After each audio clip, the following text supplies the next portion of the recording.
कैसी हुई है और राजा ने मुझसे क्या क्या बातें कही थी। तब उन्होंने कहा, आओ हम कमर बांध कर बनाने लगे, और उन्होंने इस भले काम को करने के लिए हियार बांधे लिया। आमीन। ओके, जो आठवीं बात मैं आपको बताना चाहते हैं, मोटिवेशन एंड डेलीगेशन, यानी प्रेरणा देना और दूसरों को ये काम सौंपना। आप थोड़ा सोचिए मेरी बात, जब मैं स्टडी कर रहा था इसकी पूरी अध्याय की, तो आप देखने पाए महायाजक, याजक, लेवी और जिल्ला के अधिकारी। आप पढ़िए इसको, मैं आपको उत्साहित करूंगा, आप पढ़िए इसको। जिल्ला के अधिकारी लिखा है, जिल्ला के हाकिम, यानी दूसरे शब्दों में कहें तो डिस्ट्रिक्ट के क्या कहते हैं उनको, डिस्ट्रिक्ट लीडर, या आज के कॉन्टेक्स्ट में कहें तो डिस्ट्रिक्ट के जिला के अध्यक्ष, है ना। जिला की तकरीबन मैं पढ़ने पा रहा था 8-9 जिला के अधिकारी जो हैं इस काम को करने के लिए सहयोग करते हैं। जो मैं आपको उत्साहित ये करना चाहता हूँ, सुनार, व्यापारी, बहुत सारे लोगों को नहम्याह ने क्या कर पाया, मोटिवेट कर पाया है। एक अगुआ के अंदर एक मोटिवेशन देने वाला बहुत जरूरी है। मोटिवेशन मालूम है किसके तरह है? मोटिवेशन आपकी पेट्रोल के समान है। कार तो आपके पास है, इस कार को अगर लेना है पेट्रोल डीजल की आवश्यकता, मोटिवेशन वो काम करता है। और नहम्याह एक्चुअली लोगों को क्या कर पाया, मोटिवेट कर पाया है। और लोग कह रहे हाँ आओ हम हिया बांध करके क्या करें, इस शहरपनाह को बनाएं जो 150 साल पहले खंडर पड़ी हुई थी, जली हुई थी, सब कुछ खत्म था। रिपेयर काम बहुत ही टफ जॉब है। हमने इस बिल्डिंग का जब रिपेयर करे 1.5 महीना हमें लगा। बहुत टफ जॉब है, फाइंड आउट करना बड़ा मुश्किल होता है और उसको एस्टिमेट करना भी बड़ा मुश्किल होता है। रिपेयर काम, नया काम इजी है, शुरू करो हो जाएगा, लेकिन खंडर जो है ना चीजें, रिपेयर वर्क बहुत डिफिकल्ट है। तो नहम्याह लोगों को मोटिवेट कर पाया इस काम को करने के लिए। प्रेरणा देने वाला, एक प्रेरणा देने वाला अगुआ बने, मोटिवेशन करने वाला व्यक्ति बने, डेलीगेट करने वाला व्यक्ति बने। ये 8वां बात नहम्याह के जीवन से हमें सीखने को मिलती है। मैं जस्ट आगे बढ़ना चाहता हूँ।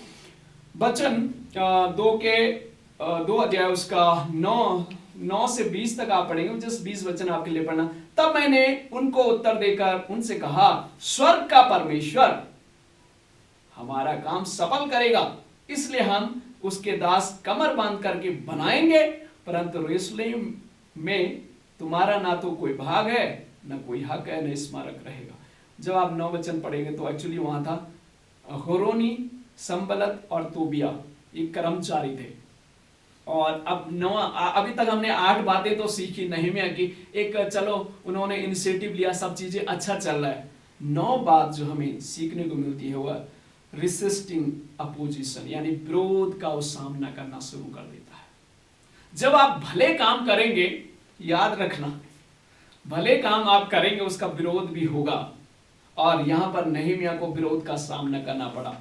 अच्छा काम किया इसने, अच्छा काम इनिशिएट किया, लेकिन अब विरोध का सामना भी उसने करना पड़ा। आप पढ़िए इस 4 अध्याय को, 3 अध्याय को, 3 अध्याय को पढ़िए, 2 अध्याय को पढ़िए। इतना बहुत जोखिम भरा काम जो है नहम्याह को इन लोगों के साथ सामना करना पड़ता है। बहुत विरोध का सामना नहम्याह को करना पड़ता है। मैं आपको ये उत्साहित करना चाहता हूँ 2023 में, और जब भी आप कुछ अच्छा काम करने के लिए पहल करेंगे, चुनौतियां आएंगी। चुनौतियों से आप हमें कभी भी नहीं भाग सकते। मैं हाल में ही गौतम अडानी का इंटरव्यू सुन रहा था, तो और रिलायंस के जो ये है क्या कहते हैं उसको, मुकेश अंबानी जी को भी, चेयरमैन जो है, उनको भी सुन रहा था, इंटरव्यू उनके सुन रहा था। तो अडानी जी जो उनसे पूछा जा रहा था इंटरव्यू में, आपके लिए सबसे बड़ा चुनौती का कारण क्या है? तो वो कहते हैं कि लोगों के माइंड सेट जो है ना, लोगों के माइंड को बदलना सबसे बड़ी चुनौती मेरे लिए है। और मैं मुकेश अंबानी जी को भी सुन रहा था, वो उनके शब्द भी कुछ इसी प्रकार से थे। वो कहते हैं कि लोगों के माइंड सेट को बदलना जो है सबसे बड़ी चुनौती का काम है मेरे लिए। पैसा कमाना आसान है, इतना बड़ा अपने बिजनेस को एक्सपैंड करना आसान है, लेकिन लोगों के माइंड सेट को बदलना बहुत ही डिफिकल्ट जॉब है। और ये सबसे बड़ा विरोध का सामना हम लोग करते हैं। तो उनसे पूछा इंटरव्यू में, ये पूछा आप विरोध का सामना कैसे करते हैं? कह रहे और चीजें तो चलो ठीक है हम फेस कर लेंगे, लेकिन लोगों ने माइंड सेट को चेंज करना बड़ा मुश्किल जॉब है, वो सबसे बड़ी चुनौती है। और यहाँ पर एक्चुअली वही हो रहा है। नहम्याह इतने लोगों को मोटिवेट तो कर पा रहे हैं, लेकिन कुछ लोग फिर भी उसमें रह जा रहे थे जो चुनौती का कारण बन रहे थे। और ये छोटे मोटे लोग नहीं थे, आम व्यक्ति नहीं थे, अधिकारी थे, संबलत, तोबिया और हेसेम करके, हेसेम करके, ये एक्चुअली ये थे, अधिकारी थे, कर्मचारी थे, बड़े औहदे में थे। इनकी माइंडसेट को बदलना, यही है झूठे नैरेटिव को फैलाया जाता है ना, तो लोगों के माइंडसेट को, ब्रेन को वॉश किया जाता है, ऐसे नेगेटिव रीति से ब्रेन को वॉश किया जा रहा है। तो विरोध का सामना आप करेंगे, जब आप अच्छे काम करेंगे विरोध का सामना आपको करना पड़ेगा, लेकिन बने रहें, प्रभु आपके संग और साथ रहेगा।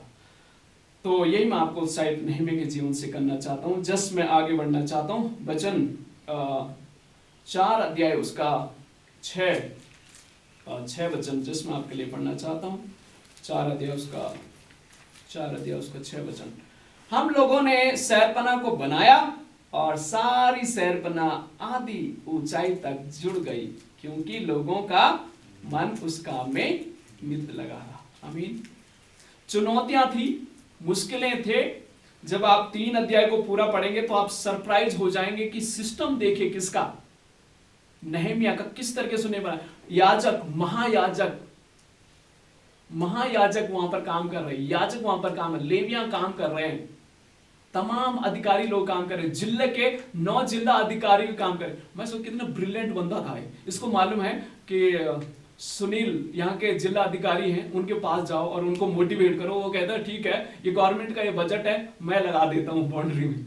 दूसरे जिला अधिकारी के पास गए, ठीक है गवर्नमेंट का बजट है, लगा देता हूँ। क्योंकि इतना मटीरियल को लेके आना इतना आसान काम नहीं था।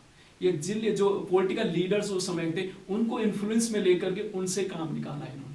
याजकों ने काम किया, महायाजकों ने काम किया, लेवियों ने काम किया, जिला अधिकारियों ने काम किया और सुनारों ने काम, सुनार मतलब गोल्ड स्मिथ, बहुत धनी व्यक्ति थे, व्यापारियों ने काम किया। पढ़िए इसको, आपके लिए असाइनमेंट है, पढ़िए, बड़े आपको बहुत गहरे लेसन यहां से मिलने पाएंगे। विरोध का सामना किया, लेकिन जो 10वीं बात मैं बताना चाहता हूं, प्रेफरेंस यानी दृढ़ता बनी रही, दृढ़ता का उन्होंने सामना किया। और बहुत ही जोखिम भरा काम था। जब आप पढ़ेंगे इस अध्याय को तो आपको एक तो इमोशनली आपको लगेगा, वो कहते हैं हम रात को कपड़े भी नहीं बदलते हैं, नहा भी नहीं पा रहे हैं, और एक हाथ में राजमिस्त्री काम कर रहे हैं, दूसरे हाथ में तलवार है। इतनी जोखिम की जिंदगी। दृढ़ता देखिए, परस्परेंस देखिए, उनका दृढ़ता के साथ काम करते रहे, लगे रहे। लोगों के मन को उसने क्या किया, काम भी बनाए रखा। तो आपको ये उत्साहित करना चाहता हूं, दृढ़ता के साथ जो मिशन, जो विजन, परमिशन आपको दिया, उसमें दृढ़ता के साथ बने रहे। चुनौतियां आएंगी लेकिन फिर भी बने रहें, और प्रभु आपका साथ नहीं छोड़ेगा। और नहम्याह कहता है कि हम शहरपनाह को बनाने में जुड़े हुए, हम बना पा रहे हैं उसको। और जब आप 6 अध्याय आप पढ़ने पाएंगे तो आप देखने पाएंगे कि नहम्याह ने उस चीज को एक्चुअली 6 अध्याय उसका 15 वचन जैसे आपके लिए पढ़ना चाहता हूं। एलूल महीने के 35वें दिन को अर्थात 52 दिन के भीतर शहरपनाह बनाएगी। आमीन। परमेश्वर ने देखो उनकी दृढ़ता, देखो सामना करते रहे और दृढ़ता के साथ इसको संपन्न उन्होंने कर पाया है। और एक काम 52 दिन में, जिसको 4 साल लगे थे, 4 साल का काम 52 दिन में, है ना, 2 महीने भी नहीं लगे, उस काम को निपटा दिया। ओके, जस्ट मैं आगे बढ़ना चाहता हूँ। वचन 5 अध्याय का 6 वचन जिस आपके लिए पढ़ना चाहता हूँ। 5 अध्याय का 6 वचन इस प्रकार से लिखा है, यह चिल्लाहट और ये बातें सुनकर मैं बहुत क्रोधित हुआ। तब अपने मन में सोच विचार करके रईसों और हाकिमों को घुड़क कर कहा, तुम अपने अपने भाइयों से ब्याज लेते हो। जो 11वीं बात हमें सीखने को नहम्याह के जीवन से मिलेगी वो है caring for his people. Actually मालूम है क्या हो रहा था, ये लोग तो काम कर रहे थे, लेकिन काम यहां करेंगे तो खाना कहां से खाएंगे। क्या हो रहा, इसका फायदा दूसरे लोग उठा रहे थे। पैसा तो दे रहे थे लेकिन ब्याज ले रहे थे। अगर 100 रुपये लिया तो 110 रुपये लेंगे, और हो सके उससे भी एक्स्ट्रा लेंगे। तो बच्चे थे, परिवार थे, उनकी जरूरतें थी, और यहां पर अगर काम में दिन और रात लगे रहेंगे तो खाना कहां से खाएंगे। लेकिन हमें देखने को मिलता है नहम्याह लोगों को फिर से मोटिवेट करता है और लोगों की मदद करता है। केयरिंग फॉर हिज पीपल, अपने लोगों की देखभाल करता है। नहम्याह उनकी देखभाल कर, लोगों को मोटिवेट करता है, क्यों ऐसा कर रहे हो भाई, क्यों एक्स्ट्रा ब्याज ले आ रहे हो। तो लोगों को बड़े बड़े समझा समझा करके लोगों को फिर से वो ट्रैक में लेके आता है। 5वां अध्याय में ये पाठ आपको सीखने को मिलता है कि नहम्याह ने लोगों को, बहुत मुश्किल था उसके लिए, बहुत चुनौती था एक्चुअली लोगों के माइंडसेट को चेंज करना, लोगों को उत्साहित करना, लोगों को गाइड करना। हाँ उस समय तो कह लेते थे, बाद में कहते थे ठीक है भाई क्या करूं, एक्स्ट्रा तो देना ही पड़ेगा, लिया है ना, ये तो खेत तुम्हारी दाग की बारी मैंने ले ली, खेत ले लिया, नहीं दूंगा, पैसा लाएगा तब दूंगा। तो ये सब चुनौतियां उनके सामने थी, लेकिन फिर भी नहम्याह उनकी हेल्प करने पाया।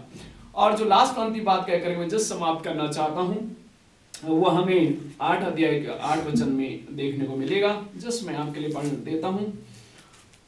8 अध्याय उसका 8 वचन, उन्होंने परमेश्वर की व्यवस्था की पुस्तक से पढ़कर अर्थ समझाया और लोगों ने पाठ को समझ लिया। आमीन।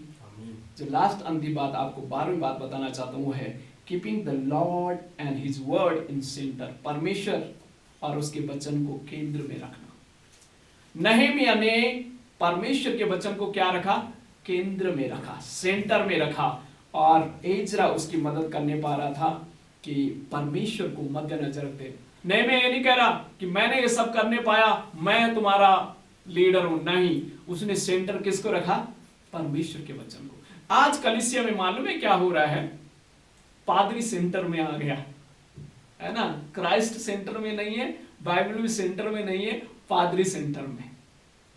अपने आप को साइड करें, परमेश्वर को सेंटर में रखें, परमेश्वर के वचन को सेंटर में, वचन सेंटर में रखना ही परमेश्वर, क्योंकि यूहन्ना उसका 1:1 में आदि में वचन था, वचन परमेश्वर के साथ, वचन ही परमेश्वर। जब वचन को आप सेंटर में रखो, परमेश्वर को सेंटर में रखें। और नहम्याह ने वही किया, परमेश्वर के वचन को सेंटर में रखा, लोगों को फिर से उसने क्या कर दिया? रिस्टोर कर दिया। तो मैंने 12 बातें आपके पास आज नहम्याह के जीवन से रखी। आप 12 या 12,000 बात उसके जीवन से सीख सकते हैं। आप पढ़ें इस नहम्याह की किताब को और सीखें इससे बहुत गहरी गहरी बातों को, बहुत गहरे गहरे पाठ को। ये तो जस्ट मैंने आपको एक आउटलाइन दिया है, इसकी गहराई बहुत गहरी है अगर आप इसका मनन करेंगे। तो आइए अपने स्थान में खड़े हो जाएं और जो 12 बातें मैंने नहम्याह के जीवन से आपके सामने रखी हैं, इसको अपने जीवन में लागू करें और 2023 आपके जीवन के लिए, आपके परिवार के लिए, आपकी कलीसिया के लिए एक पुनः रिस्टोरेशन का कारण बनने पाए।